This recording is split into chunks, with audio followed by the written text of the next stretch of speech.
Halo kawan-kawan, Assalamualaikum warahmatullahi wabarakatuh. Ketemu lagi dengan saya Kiki Ilo di berbagi pengalaman bisnis. Sebenarnya video ini saya buat bukan untuk saya publikasiin sih. Artinya video ini saya buat memang hanya untuk file pribadi, dan kebetulan di channel saya ini sudah beriklan, sudah dimonetisasi. Artinya sudah bisa diduitin gitu loh melalui AdSense. Nah, apa salahnya saya sharekan kepada kawan-kawan juga kalau saja kawan-kawan di sini membutuhkan. Nah, kalau yang nggak membutuhkan ya nggak apa-apa, di skip aja atau dipindah ke channel atau video lain. Tapi minimal untuk dokumentasi saya pribadi, dan kebetulan di channel saya ini sudah beriklan, sudah ada iklannya gitu. Oke, menilik pengalaman pertama saya di saat sudah berbisnis, artinya ketika kita memulai bisnis. Artinya di sini posisi kita, tempat kita sudah ada toko atau lapak atau tempat lah pokoknya ya, warung lah, entah kedai lah, tapi intinya tempat usaha, dan jenis usahanya sudah jelas. Yang kita pasarkan tuh jenis barang itu apa nih, bukan jasa ya, tapi barang ya. Kita spesifikasi, kita khususkan ke barang, atau misalkan kelontongan atau manisan atau pecah belah, gerabah, bangunan segala macam. Nah, tapi di sini saya mengambil garis besarnya aja secara manajemen pemula ya. Saya mengatakan ini pemula karena saya tidak punya prestasi apa-apa. Saya bukan pengusaha yang terkenal, saya bukan investor luar negeri yang sudah melanglang buana, dan saya juga bukan menteri keuangan, dan saya juga bukan pemilik saham di perusahaan manapun. Saya hanya memiliki satu usaha, dan saya memetik pelajaran yang saya dapatkan berdasarkan perjalanan pengalaman saya dari kegagalan demi kegagalan, dan tahap menuju jalan keluar. Dan ini coba saya sharekan minimal buat saya pribadi sebagai file dokumentasi saya. Gini, ketika kita sudah ada tempat dan ada jenis barang yang sudah spesifikasi kita pasarkan, nah otomatis di sini posisi kita sudah ada hubungan minimal kita ngambil barang, dan ada 1-2 pelanggan yang sudah mulai belanja ke kita. Artinya usaha kita ini sudah berjalan mungkin dalam hitungan setahun atau setengah tahun atau 3 bulan atau 2 tahun stagnan. Kita pingin ada suatu target perubahan dalam usaha kita. Usaha saya ini kayaknya perlu ada peningkatan omset ya. Gimana caranya? Nah, itu bukan perubahan itu hanya kita picu, kita pecut melalui diri kita sendiri, untuk diri kita sendiri, oleh diri kita sendiri. Oke, nah gimana caranya? Sebentar, gue ngopi dulu. Kita santai bro, kita omongan serius, karena untuk kita sendiri, bukan untuk yang sudah jadi, gitu. Sambil ngerokok nggak apa-apa. Ini file pribadi kok. Pengalaman saya yang efektif ya, yang saya rasa cukup menggairahkan dan memotivasi saya untuk melanjutkan program ini. Nah gini, cara saya memecut diri saya untuk menaikkan omset dan semangat gairah dalam berusaha adalah saya harus punya target.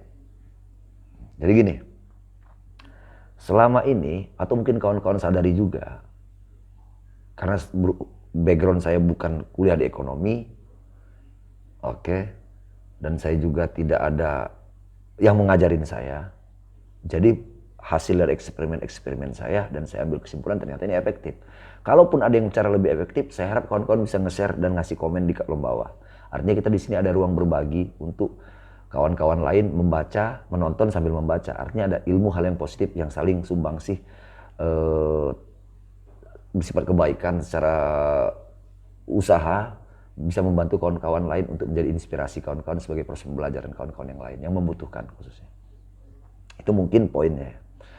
Kita harus ada target. Artinya gini, misalkan usaha kita itu omsetnya nggak karuan nih, karena yang kita carikan selama ini kan laba ya, karena kita di dagang kita cari keuntungan. Ketika kita tidak mengetahui keuntungan kita kan hanya mengetahui kerugian doang. Kawan-kawan sering perhatikan tuh, kok usaha orang itu tahu-tahu bangkrut ya.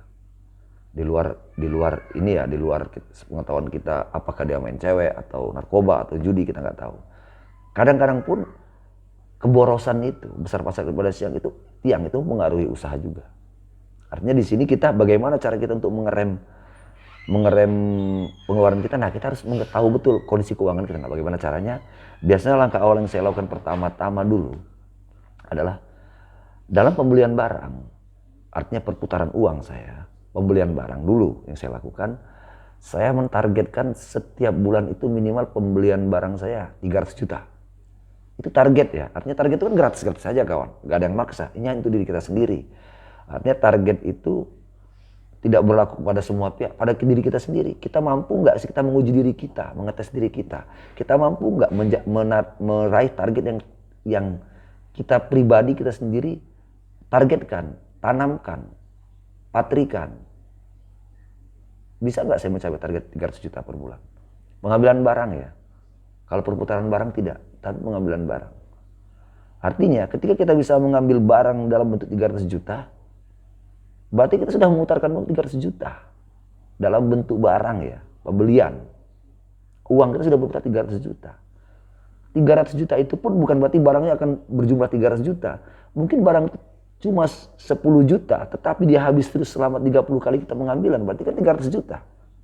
Nah, akhirnya ini akan memotivasi otak kanan kita, otak kiri, saya nggak paham soal itu. Yang jelas itu akan memotivasi kita untuk introspeksi bagaimana caranya barang yang kita beli itu harus laku. Dibutuhkan masyarakat, lagi musim, barang inti, barang pokok, dan sebagainya. Artinya barang itu termasuk 3 besar, barang yang dibutuhkan. Bagaimana caranya kita memutar otak. Tapi sebenarnya nggak terlalu banyak mutar otak sih dalam ekonomi bisnis ini. Ketika barang itu memang dicari orang, kita pedagang atau penjual ini kan, intinya kita tuh hanya menyalurkan barang. Barang yang benar-benar dibutuhkan masyarakat. Artinya kita tahu betul mana barang yang inti. Kalau toko manisan itu adanya minyak, gula itu barang inti. Terus kalau toko buah, salak, jeruk itu barang inti. Terus kalau toko bangunan itu semen, besi, KSJ itu barang inti. Terus kalau pecah belah itu piring, gelas itu barang inti. Artinya kalau pupuk itu artinya ada pupuk, ya kan? Dan racun apa gitu barang inti. Artinya kita tahu betul itu barang inti. Kita bukan seorang pedagang yang menjadi usaha kita kalau kita tidak tahu barang inti kita apa. Berarti kita nggak serius dalam menjalannya. Jadi ada target yang kita patrikan ke dalam diri kita. Dan biasanya dalam perjalanan kita akan lebih semangat, termotivasi.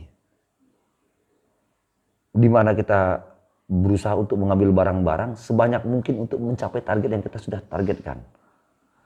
Kita menghubungi teman-teman bisnis kita ngehubungin bos kita. Kita berusaha untuk menargetkan target yang sudah kita capai sebanyak 300 juta. Entah 300 juta di sini atau 30 juta atau 10 juta atau 100 juta per bulan, terserah. Yang penting kawan-kawan catat di sini target per bulan. Itu.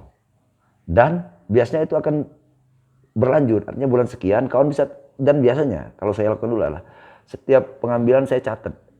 Bos ini barangnya, bos ini jumlah pengambilan sekian, bos ini jumlah pengambilan sekian, tanggal dan nama pengambilan, nama tempat pengambilan sama jumlah. Itu dirunut nanti itu. Nah, di akhir bulan dari awal tanggal 1 sampai tanggal 30, itu berapa transaksi ketahuan tuh.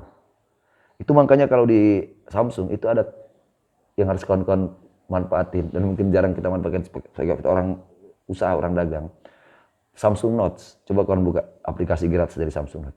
Itu berguna untuk data pribadi kita. Ketika dia penulis, dia menulis sebagai rekod tulisan dia. Kalau dia seorang politisi, dia berusaha mencari ide-ide analisa politik dia. Dan kalaupun dia seorang pedagang, dia akan menganalisis manajemen keuangan, target-target pencapaian dalam usaha dia. Nah, itu bisa dicatat itu. Nah, ketika dia target atau nggak target, itu akan ketahuan, kan nggak bisa berbohong, dan kita nggak bisa lupa. Ingat kawan-kawan, kalau untuk saya pribadi ya, setiap hal seperti itu sepele tapi sebenarnya sangat penting untuk mengaruhi langkah usaha kita. Dan itu terbukti efektif. Ketika kita tidak data, terus yang kita data apa? Rekam jejak usaha kita seperti apa? Bagi saya itu penting. Itu pengaruh yang saya sudah buktikan.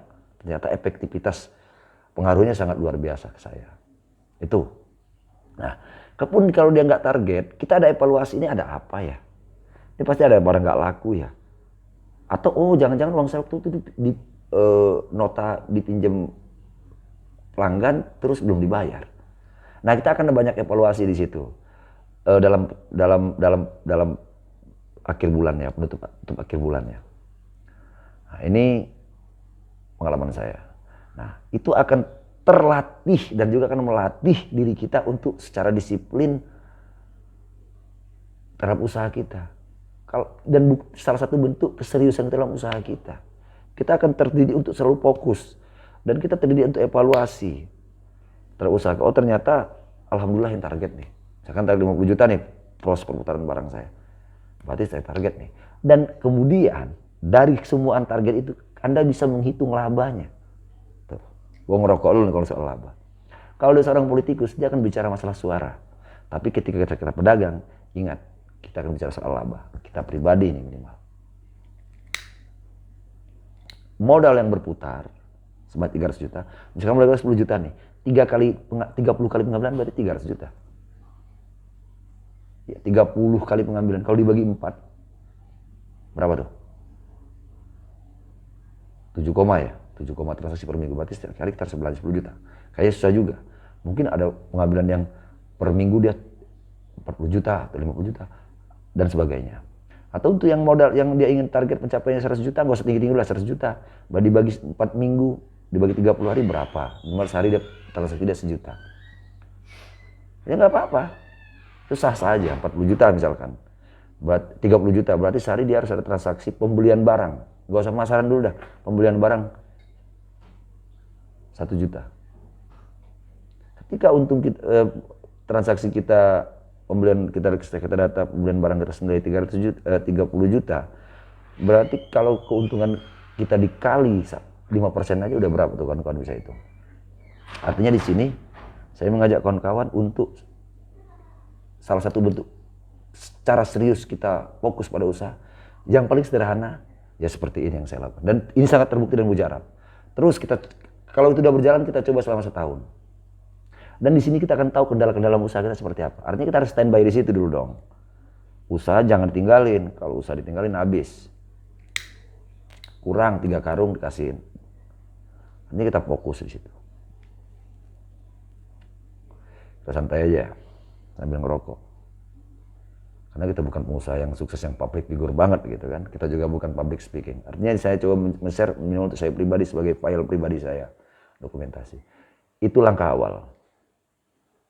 Oke, artinya di sini kesimpulannya adalah cobalah untuk membuat target pembelian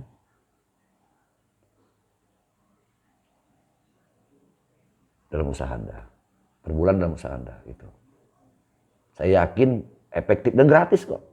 Nggak ada yang mau marahin kita kan. Kita pribadi aja nggak usah ngomongin ke siapa-siapa. Coba dulu.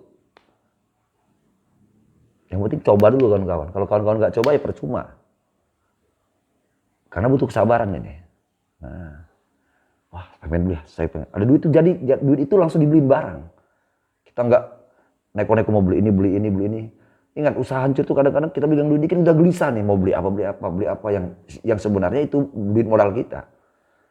Ketika kita hitung itu ternyata modal kita habis, modal kita nggak bisa belanja lagi. Tapi kalau yang kita hitung itu laba kita mau dibakar itu nggak apa-apa.